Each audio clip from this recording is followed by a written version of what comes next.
Hello everyone. तो हम लोग प्रीवियस लेक्चर में देख रहे थे कि हमारे पास समीकरण को दो चर वाले समीकरण को सॉल्व करने का हमारे पास तीन मेथड था। ठीक है, तो आज उन सभी मेथड्स को एक एक करके हम लोग देखते हैं कि कैसे होता है। तो हम इनको एक एग्जांपल्स के थ्रू एक एग्जांपल के थ्रू समझ सकते हैं।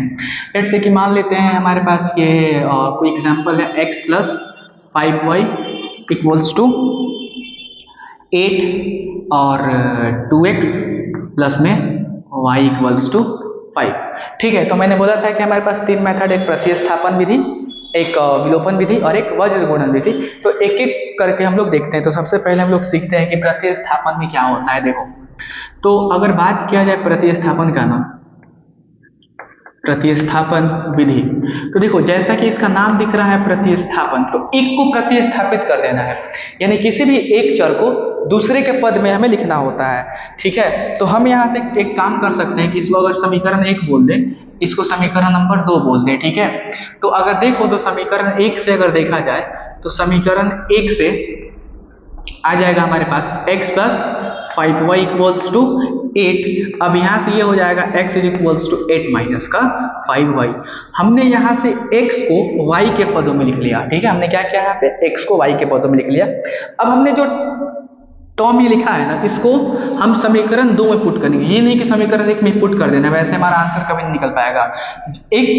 किसी भी एक समीकरण से अगर हमारे पास दो समीकरण है, प्रतिस्थापन विधि का यूज हम कर रहे हैं, तो अगर हम किसी एक समीकरण को प्रतिस्थापित कर रहे हैं तो उस प्रतिस्थापित समीकरण से जो x या फिर y का वैल्यू निकल के आ रहा है y या x के टर्म में, उसको हमें समीकरण 2 में रखना है। इस बात को हमेशा ध्यान रखना है। ठीक है, तो अगर हम इसको समीकरण 2 में रखें तो क्या होगा, देखो, यानी x के मान को समीकरण 2 में रखने पर, ठीक है, x के मान को समीकरण 2 में रखने पर ये क्या हो जाएगा, हमारे पास ये हो जाने वाला है कि हमारे पास है 2x plus y equals to 5। ठीक है, तो यहाँ से क्या हो जाएगा, 2x का वैल्यू 8 माइनस का 5y और प्लस का y इक्वल्स टू 5। क्लियर, तो ये हो जाएगा 8 दूनी 16। देखो ये नॉर्मल सा चीज़ है, दैट्स व्हाई मैं इतना थोड़ा सा फास्ट हो रहा हूँ यहाँ पे। ठीक है, और 10y और प्लस में y इक्वल्स टू 5। यहाँ से ये हो जाएगा हमारे पास 9y माइनस का और इक्वल्स टू, ये हमारे पास 16 है। ठीक है, तो 16 अगर उधर जाता है तो ये क्या हो जाएगा, 5 माइनस का 16, यहाँ से हो जाएगा माइनस का 9y इक्वल्स टू माइनस का 11। माइनस माइनस खत्म, इसलिए y का वैल्यू क्या आएगा, 11/9। अब y को या तो इसमें पुट कर लो, नहीं तो किसी इक्वेशन में पुट कर लो। हमारे पास निकल के आया है x is equals to 8 minus का 5y। यहाँ से आ जाएगा x is equals to 8 minus 5 into 11/9। तो ये हो जाएगा x is equals to 8 minus 55/9। तो यहाँ से हो जाएगा x is equals to 72 minus का 55/9, और 72 में से 55 घटाओगे तो हो जाएगा 17। राइट, तो ये हो जाएगा, इसलिए x बराबर 17/9। सिंपल। ठीक है, तो ये था हमारे पास सिनेरियो 17 7 7 5 1 6 7। ठीक है, तो ये हो जाएगा हमारे पास 17/9। ये होता है प्रतिस्थापन विधि। किसी भी एक इक्वेशन से हम x या y को y या x के पद में लिख रहे होते हैं, और उसको हम दूसरे इक्वेशन में पुट करके x या फिर y का मान निकाल रहे होते हैं। जो भी आता है उसको किसी भी दोनों में से किसी भी एक इक्वेशन में, या फिर जो हमने टर्म चेंज करा है किसी को दूसरे पद में लिखा है, तो उसमें रख के हम दूसरे चर का मान निकाल रहे होते हैं। तो ये सिंपल सा बात है हमारे पास प्रतिस्थापन विधि। हमने इसको 8th या 9th में भी देखा है। ठीक है, दूसरा बात हमारे पास आ जाता है क्या, तो विलोपन विधि। देखो, विलोपन कहने का मतलब ये है ना कि हमें किसी भी एक x या y को क्या करना है, गायब करना है। हम इसी चीज को देख ले रहे हैं यहाँ पे, इसी एग्जाम्पल को। तो देखो हमारे पास है x प्लस का 5y इक्वल्स टू 8, और ये है हमारे पास 2x plus y equals to 5। तो देखो गायब करने के लिए तो जो भी चर है उसका गुणांक बराबर होना चाहिए। इसका गुणांक देखो तो 1 है, इसका गुणांक 2 है, इसका देखो तो 5 है, इसका देखो तो 1 है। तो हम एक काम करते हैं, दोनों में से किसी भी विलोपन विधि में हम क्या करते हैं कि x या y के गुणांक को बराबर करते हैं। मतलब दोनों इक्वेशन में या तो x का गुणांक बराबर कर लो, नहीं तो y का गुणांक बराबर कर लो। तो इसे हम 2 से मल्टीप्लाई कर दे और इसमें 1 से, तो ये हमारे पास क्या बनेगा, ये बनेगा 2x प्लस का 10y। मतलब इस पूरे में 2 से करना होता है, यानी इधर भी और इधर भी, राइट और लेफ्ट दोनों तरफ। ठीक है, इसमें भी तो अब हमारे पास ये हो जाएगा 10y इज इक्वल्स टू 16 और ये हो जाएगा 2x plus y equals to 5। अब हम तीनों को सब्ट्रैक्ट कर देंगे, सब्ट्रैक्ट करेंगे नहीं घटाएंगे तो साइन चेंज हो जाता है, तो ये खत्म हो जाएगा और ये हो जाएगा हमारे पास 9y और ये हो जाएगा 11। इसलिए y का वैल्यू जो आ गया वो कितना आ गया 11/9। देखो तो यहाँ से भी y का वैल्यू क्या आया था 11/9। अब सेम वही प्रोसेस करना है कि इस y को ओरिजिनल इक्वेशन में, ओरिजिनल क्या था तो ये ऊपर वाला केवल x plus y equals to 8 यानी ये वाला, तो ओरिजिनल किसी भी इक्वेशन में पुट करना है, ओरिजिनल इक्वेशन में रखो। जैसे ही ओरिजिनल इक्वेशन में रखेंगे तो हमारे पास क्या है, पहला मान लो x plus 5y equals to 8, right. ये हो जाएगा x plus 5 into 11/9 equals to 8, ठीक। तो ये हो जाएगा x इज प्लस में 55/9 इक्वल्स टू 8, तो ये हो जाएगा x इक्वल्स टू 8 माइनस 55/9, तो ये हो जाएगा x is equals to 72 minus का 55/9, यानी सिमिलरली हमारे पास वही चीज आ जाएगा, या सिमिलरली क्या सेम ही वही चीज आएगा 17/9, सिंपल। तीसरा हमारे पास होता है वज्र गुणन विधि। तो देखो मैं वज्र गुणन को मैं बता देता हूं कि कैसे होता है, उसका प्रोसेस अब चाहो तो उस पर खुद से कर सकते हो, ठीक है। वज्र गुणन विधि, इसमें देखो क्या होता है, इसी को मैं बता क्या रहा हूं मैं, इसको समझा दे रहा हूं अच्छे से। मान लो हमारे पास इक्वेशन कुछ इस टाइप का होता था, मैंने कल बताया था a1x plus b1y plus c1 equals to 0, a2x plus b2y plus c2 equals to 0। देखो इसमें करना कैसे होता है, सबसे पहले हमें यहाँ पे x लिखो, यहाँ पे y लिखो और यहाँ पे 1 लिखो। इस x के नीचे देखो, x के नीचे क्या, x वाला के साथ a1 है और a2 है, तो इसको हमें छोड़ देना है, लिखना है यहाँ पे क्या b1 b2 से स्टार्ट करना है, फिर c1 c2, फिर यहाँ पे a1 a2, फिर यहाँ पे b1 b2, क्लियर। और क्रॉस मल्टीप्लाई करते चलना है, क्योंकि वज्र गुणन का इंग्लिश क्या था, क्रॉस मल्टीप्लिकेशन। तो देखो यहाँ पे लिखना है x अपॉन में, जैसे ही यहाँ पे देखेंगे हमारे पास क्या बन रहा होगा, इसको ऐसे और इसको ऐसे करना है, ठीक है। तो क्या बन रहा होगा, x के नीचे में b1 c2 minus b2 c1 equals to, similarly हमें y के लिए करना है तो ऐसे और ऐसे कर देना है, ठीक है। ये हो जाएगा y upon c1 a2 minus c2 a1, ठीक है। और सिमिलरली हमें एक के लिए कर देना है, तो वही वो टर्म है जो दोनों के इक्वल हम लोग लिख लेंगे, यानी कि a1 b2 a2 b1, ठीक है। a1 b2, यहाँ पे नीचे नहीं आ रहा होगा, मैं इधर लिख दे रहा हूँ b2 a1। देखो अब यहाँ से कंपैरिजन हम कैसे करेंगे, इसको इससे कंपेयर करेंगे और y को भी इसी से कंपेयर करेंगे, और ऐसा करेंगे तो हमारा आंसर आ जाएगा। मतलब कि x अपॉन में लिखेंगे हम b1 c2 minus b2 c1 equals to 1 upon में a1 b2 minus b2 a1, ऐसे करेंगे तो x का वैल्यू निकल जाएगा। एंड सिमिलरली इसी को फिर हम वैसे y अपॉन में c1 a2 minus c2 a1 is equals to 1 upon में ये डिनोमिनेटर एक का, तो हमारे पास y का वैल्यू निकल करके आ जाना है, ठीक है। तो आई होप ये सिंपल सा फंडा समझ में आया होगा, ये बहुत बड़ी बात नहीं है, बस अगर नहीं समझ में आया तो एक बार रिपीट करके देख लो, समझ में आ जाएगा, ठीक है। हमारे पास जो मेन मुद्दा है ना, इसका हल नेचर क्या होगा इन दोनों इक्वेशंस के हल का, हमें वो देखना है, ठीक है। तो हम उस पे आते हैं, एक बार इसको देख लो, फिर 2-4 सेकंड के बाद हम लोग नेक्स्ट टॉपिक पे आते हैं।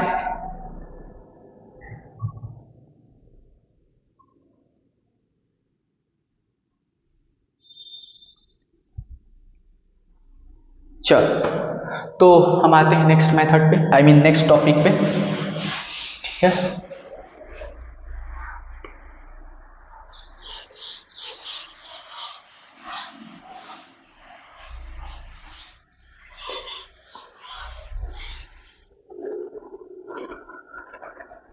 देखो आई नो कि तुम बहुत ज़्यादा इंटरेस्टेड नहीं हो इस डिटेल लेक्चर में, तो मैं कोशिश कर रहा हूँ कि एनसीईआरटी के जो भी एक्सरसाइजेज हैं उसका भी सोल्यूशन लाऊं, ठीक है। मुझे पता है कि उसका तुम लोग इंतजार कर रहे हो, मैं उसको भी बहुत जल्द लाऊंगा। एक बार हम लोग इस चैप्टर को खत्म कर लेते हैं, फिर हम लोग क्या करेंगे कि इसी चैप्टर के क्वेश्चंस को लगातार करते चलेंगे, और फिर वैसे एक चैप्टर का थ्योरी खत्म होगा, फिर एक्सरसाइज, फिर थ्योरी, फिर एक्सरसाइज, हम लोग ऐसे ही करते चलेंगे, ठीक है। ये थोड़ा सा यूनिक वे हो जाएगा आई थिंक पढ़ने का, ठीक है।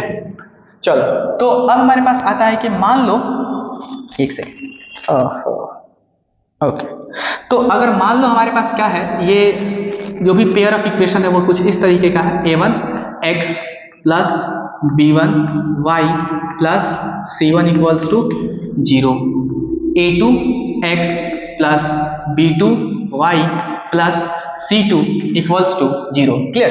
तो कहने का मतलब ये है कि देखो, अगर कभी भी तुम इनके वेरिएबल्स को कुछ इस तरीके से सजा रहे हो, केस नंबर 1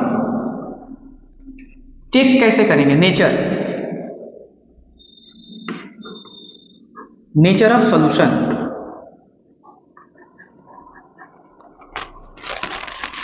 समीकरण के हल की प्रकृति।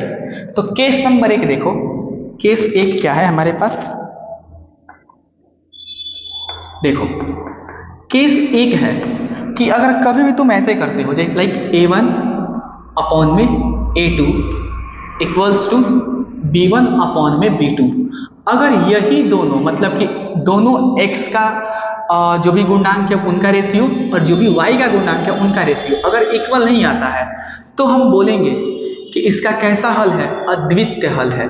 हम क्या बोलेंगे कि दोनों समीकरणों का कैसा हल है, अद्वितीय हल है। ठीक है? और इसका जो ग्राफिकल मेथड होगा, इन दोनों को जो ग्राफ बनेगा इस समीकरण में, जो ऐसा समीकरण रिप्रेजेंट कर रहा होगा जिसका a1 अपॉन में a2 b1 अपॉन में b2 इक्वल नहीं हो, तो अद्वितीय हल का अगर जो इसका तुम ग्राफ बनाओगे, ठीक है, इसका जो ग्राफ बनाओगे, इसका ग्राफ तुमको दिखाई देगा ऐसे। देखो, अगर मान लेते हैं हमारे पास ये एक समीकरण है और ये एक दूसरा समीकरण है, तो ये दोनों एक दूसरे को केवल एक जगह पे कट करेंगे और ये वाला जो मेरा पॉइंट होगा, ये वाला, वो क्या होगा, देखो, तो जो ये वाला पॉइंट होगा ना वो हमारे पास होगा x और ये वाला जो पॉइंट होगा ना वो होगा हमारे पास y। क्लियर? तो ये हमारे पास होता है x अक्ष और ये हमारे पास होता है y अक्ष। यानी अद्वितीय हल का अगर हम ग्राफ बनाते हैं तो वो दोनों एक दूसरे को एक जगह पे कट करेंगे और ये वाला कोऑर्डिनेट क्या हो जाएगा, तो x, y हो जाएगा। केस 2 देखो, हमारे पास केस 2 जो है वो है कि अगर हम बोल देते हैं कि हमारे पास ये a1 अपॉन में a2, ठीक है, इक्वल्स टू b1 अपॉन में b2 equals to c1 upon में c2। अगर ऐसा सिनेरियो है, इसका मतलब कि इसके अपरिमित रूप से अनेक हल हैं। ठीक है? अपरिमित रूप से अनेक हल है। देखो, ऐसा कब होगा कि जब रेशियो बराबर हो जाए। मान लो हमारे पास एक एग्जांपल है x प्लस का y इक्वल्स टू 5। तो ऐसा कब होगा कि जब इनका रेशियो इक्वल हो जाए, जब ये भी इक्वेशन किसी दूसरे नंबर, किसी कांस्टेंट से मल्टीप्लाई हो जाए। मान लो मैंने 3 से मल्टीप्लाई कर दिया तो ये हो जाएगा 3x प्लस का 3y इक्वल्स टू 15। तो अब देखो यहाँ पे a1 क्या है, a1 1 है, तो 1 बटे में a2 क्या है, 3 है। अब देखो यहाँ पे b1 क्या है, 1 है, b2 क्या है, 3 है, c1 क्या है, ये 15, 5 है, और c2 क्या है, 15 है। तो 5 बटे में 15, वो भी तो 1 बटे 3 ही होगा। तो देख रहे हो, अगर हम किसी एक ही इक्वेशन को किसी एक कांस्टेंट से मल्टीप्लाई कर देते हैं, फिर किसी नंबर से, नॉन जीरो नंबर से और शून्य नंबर से मल्टीप्लाई कर देते हैं, तब उनका रेशियो इक्वल आता है। अब कहने का मतलब है कि जब ग्राफ बनाएंगे तो 3 गुना बड़ा हो जाएगा इससे। राइट? समझ पा रहे हो मेरी बात को? अगर इसका ग्राफ मान लो कि ऐसे आता है तो 3x प्लस 3y का क्या हो जाएगा, इसका 3 टाइम्स हो जाएगा, 3 गुना हो जाएगा।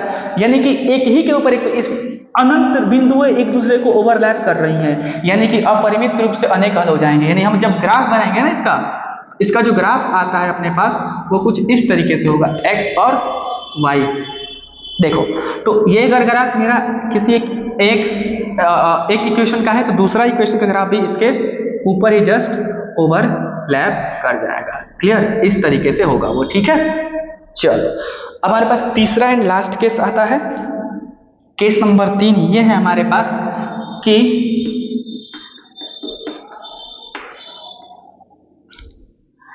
अगर मान लो हमारे पास ऐसे आ रहा है a1 अपॉन में a2 equals to b1 upon में b2 not equals to c1 upon में c2, तो इसका फिर होता है कोई हल नहीं है। ठीक है? कोई हल नहीं है। ठीक है? कोई हल नहीं है।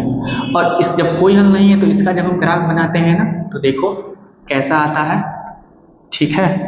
सिमिलर आई मीन एक ग्राफ अगर ऐसा है तो दूसरा ग्राफ हमारे पास ऐसा रहता है पैरेलल।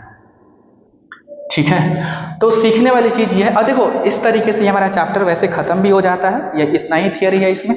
ठीक है, अब देखो हमारे पास बचता है इसका एप्लीकेशन। तो एप्लीकेशन जैसे भी क्वेश्चन में है उसको हम लोग कर लेंगे क्वेश्चन के थ्रू। ठीक है, इसके एक्सरसाइज के थ्रू। कहने का मतलब ये है कि ये सारा का सारा कॉन्सेप्ट मैंने समराइज कर दिया है।